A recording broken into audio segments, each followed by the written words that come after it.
Okay, fearful avoidants. What are they and how do they differ from a dismissive avoidant? Fearful avoidants are people that have a disorganized attachment style.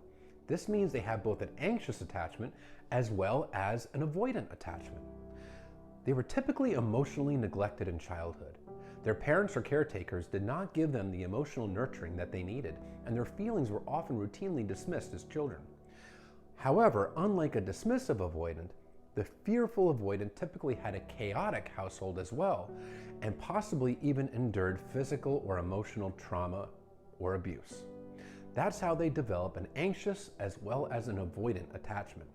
And how this person behaves is really going to depend on what is triggering attachment wounds at that time. Early on in a relationship, typically a fearful avoidant will come across like an anxious attacher. They may even self-identify as anxiously attached. They can come across clingy, needy, in constant need of reassurance. They can often be the first person to put the commitment label on the relationship. They can also be the first one to say, "I love you," and really push that relationship along at a steady pace. They are also notorious for love bombing early on in the relationship.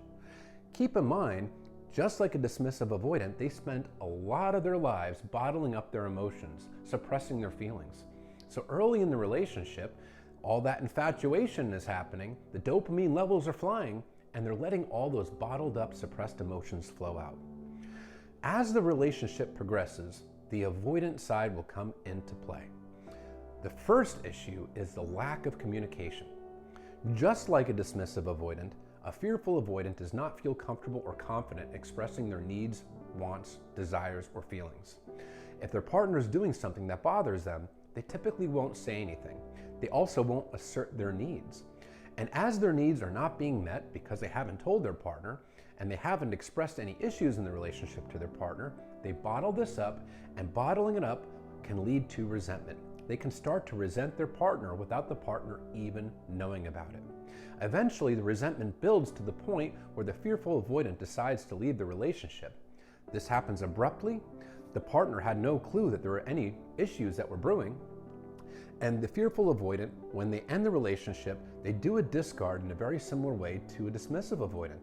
They take their feelings, they suppress them, they deactivate. They don't allow themselves to feel or access their emotions or feelings for their partner because they protect themselves in the avoidant manner the same way that a dismissive avoidant does. This is why when they discard their partner, they can be very cold and they can lack empathy in the moment. And because they're in avoidant mode, they're deactivated, they're not really reflecting on their feelings. They're trying to suppress them at that point because the feelings have gotten too overwhelming for the fearful avoidant. Their answers can be very vague as to why they're ending the relationship. And they'll often try to cite a very specific example of what their partner did wrong as to why the relationship is ending, but not reflecting on the fact that they never communicated that to the partner and not really reflecting on their discarding behavior at the moment. You'll get very, very vague answers, and when you try to push for clarity, this person can shut down and ghost altogether. The other reason why they can discard is similar to the dismissive avoidant: fear of emotional intimacy. Their avoidant side still fears intimacy, just like a dismissive avoidant. As the relationship is progressing and emotional intimacy is naturally building as the two partners get to know each other and get closer and closer, that can trigger their avoidant fears. Fears of abandonment, rejection, and engulfment. Engulfment is the fear of losing their independence to a partner that's ultimately going to abandon and reject them. They have a low self-esteem, a lack of self-worth.